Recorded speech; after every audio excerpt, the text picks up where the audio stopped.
Allah Subhanahu wa taala. Tuan-tuan sekalian, muslimin dan muslimat sekalian, tak betul pun saudara semua mati dibunuh. Tapi apa dia hikmah dia?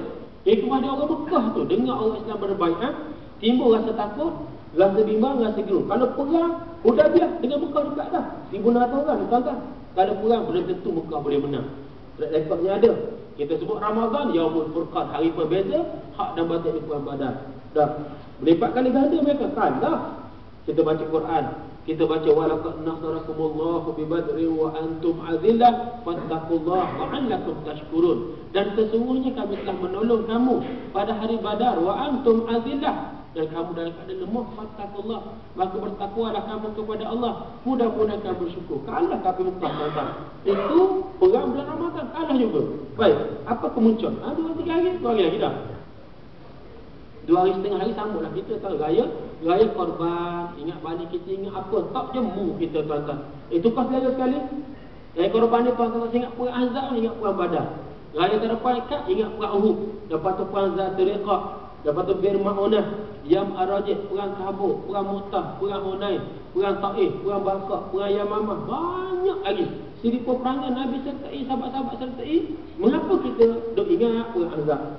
Dah, Allahu Akbar wa nasara abda wa azza junda. Tuan-tuan, ini istimewa. Mekah sangat ingat perang ni. Mereka ni bukan sekadar Mekah tu, bergabung. Yahudi Bani An-Nadir, Yahudi Bani Quraidah, tuan-tuan, dengan Bani Ghatfan, Bani Murrah, Bani Fuzarah, Bani Kinanah, 10,000 orang. Tentera Islam 3,000 orang. Menang ke kalah? Kalah Mekah. Tuan-tuan baca Quran. Tuan-tuan baca apa Quran?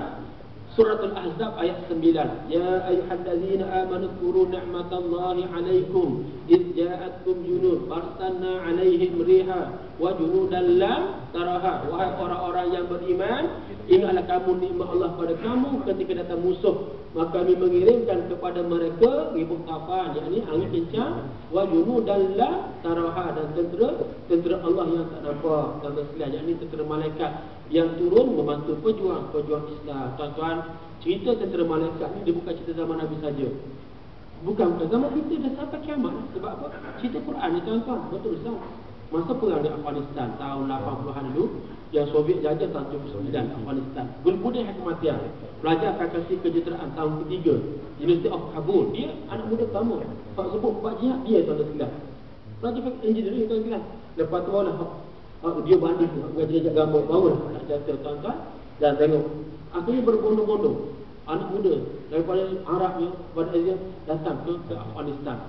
Tahun 86 ada sebuah majalah Aziwi tuan-tuan, tajuk Afghanistan the Training Ground of Jihad. Saya simpan tuan-tuan. Simpan hilang mana. Dia cerita pasal ni negara-negara termasuk Malaysia. Malaysia kan orang Melayu, tuan-tuan. Orang Melayu, budak Melayu kita berani orang mengaji pondok, tuan-tuan. Mengaji pondok, lepas tu pergi ke Pakistan. Mengapa biasa tahun 80 mereka memilih Pakistan? Jawapan dia pendidikan percuma. Sebab madrasah di sana, tuan-tuan, mereka ada sistem wakaf yang bagus, menyebabkan mereka boleh beri pendidikan percuma pada pelajar, termasuk duit kitab, duit buku, duit baju boleh beri, tuan-tuan. Jadi musim cuti pergi perang. Melayu kita berani ramai, tuan-tuan. Tengok, hak tak mengaji pun dia cari duit kan, dia pergi. Macam daripada Kedah, pemuda daripada Kedah, Syekh Fauzi Ismail, tuan-tuan. Mati Syekh wangi dah orang, tuan-tuan. Daripada pemuda daripada Kualangan, Abdul Qadir, Syekh Abdul Qadir. Mana kita boleh confirm budak Melayu kita bangsa ni dia jenis berani, tuan-tuan. Berani terjemah Arabic yang tak tahan, tuan-tuan. Allahu Akbar. Saya minggu lepas motivasi di sekolah dengan Sumeto Steve. Syekh boleh kata, tuan-tuan, budak-budak ni mak kaedah, boleh ladang, boleh tu. Masa dia air ketuk. Air ketuk, pergi kuda. Lepas dua tak ada motor. Dia wiung, makan air depan apa bili, tuan-tuan. Dia puah bili belakang, wiung, wikang, tuan-tuan. Puah wili, wikang, widai, tuan-tuan. Allah, Musa orang, tuan-tuan. Berani tapi salah guna. Kawan-kawan pergi di cerita, masa tembok dengan bukit sebelah tentera Soviet ni, tuan-tuan sekalian, tembok, bukit sebelah kamuflase, ada serangan bukit sebelah. Mereka tak tahu pula mana ni, bukit sebelah, tuan-tuan. Bila mereka tahu, lepas perang mereka tahu tentera Soviet beritahu apa, tuan-tuan? Mereka nampak orang jubah putih, serban putih, naik kuda putih, bawa tembok ke mereka. Melekat, tuan-tuan. Orang jual saya tak nampak. Sama dia Masjid Fatah di Ambon pertengahan tahun 1990-an. Depan Masjid Fatah tu ribu. Militer Kristian nampak ribu depan Masjid Fatah. Tubuh putih, pakaian putih, jubah putih. Apa benda ni? Malaikat, tuan-tuan. Orang pun tak nampak berkubur di Masjid Fatah yang hilang. Cerita kalau Palestin lagi hebat. Palestin macam Dr. Sami Abu Zaid cerita, masuk operasi kaslik tu macam operasi kaslik tu mereka 60 JF-16 Israel nak turun, nak rendah atas Gaza, mereka nak buat kapal bombing. Tak boleh tuan-tuan. Tak boleh. Macam mana Hamas tak? Mereka bintang email daripada Kementerian Pertahanan Israel. Pilot-pilot cerita apa pengalaman mereka tuan-tuan. Maka jet Israel turun nampak lembaga putih tinggi mencecah awan. Dia Gaza tuan-tuan. Apa benda ni tuan-tuan? Zaman saya budak di kampung kecil dulu, hantu papek lanjut lalu berapa kita tuan-tuan. Itu dia Allah tentera malaikat yang turun bantu. Cuma daripada bagi Al-Qassam, Hamas, Jihad Islam, mereka tak nampak tuan-tuan sekalian, tak nampak. Yalah, nampak. Itulah hikmah. Kalau nampak tak payah berjuang lah, kita swasta pada malaikat. Allahu Akbar. Mana ini cerita Quran ada kita baca, sampai kiamat ada bantuan Allah. Jadi tuan-tuan, berdasarkan apa yang berlaku terekor ni, mereka nak elakkan daripada perang. Nak elak perang ni lah mereka hantar perunding. Siapa berunding tuan-tuan? Mereka hantar Suhail bin Amru, kalangan pemimpin Mekah daripada Darun Nadwah ni. Suhail terkenal pandai bersilat lidah, pandai berpidato. Kalau macam kita buat ni menteri luar lah. Dan memang kalau kita tengok orang jadi menteri luar ni, mana-mana kerajaan dia kelantik macam pandai bercakap. Ya, kalau Indonesia tahu apa dulu? Dr. Subandrio. Kalau Indonesia dia ada Dr. Subandrio, dia ada Adam Malik dan sekalian. Kalau Israel ada siapa pandai bercakap? Liv ni, perempuan tu pandai bercakap dan sekalian.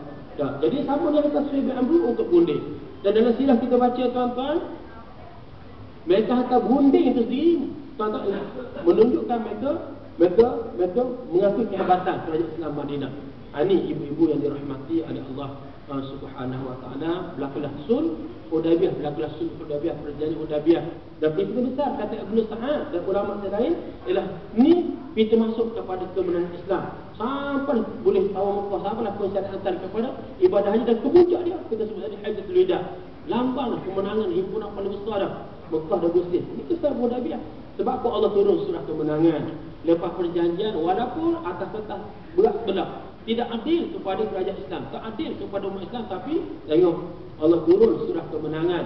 Inna fatahna laka fathan mubina, sesungguhnya kami akan memberikan kepada engkau Muhammad, yakni kemenangan yang nyata. Kemenangan yang nyata menurut ulama tafsir merujuk pada Fathu Mekah, pembukaan kota Mekah. Sebahagian lain kata perang Khaybar, penghujung bulan Muharram tahun 7 Hijrah. Sebahagian kata peristiwa Umratul Qadha bulan Zulkaidah tahun 7 Hijrah. Apapun kalau kita rangkumkan peristiwa-peristiwa ini lah kemenangan selepas daripada peristiwa perjanjian Hudaybiyah. Atau tuan-tuan tak sempat lain kali kita sambung berkaitan apa isi kandungan, insya-Allah wallahu a'lam. Jadi tuan-tuan boleh itulah siapa nak korban berjumpa Haji Zulkifli Wahjan dan pihak pengurusan surau kita. Tuan-tuan sekalian yang kita buat agihan ke mana yang akan pergi, termasuk sebahagian tuan-tuan yang ke Myanmar, ke Vietnam, Cambodia sebagainya di peta hukum Islam.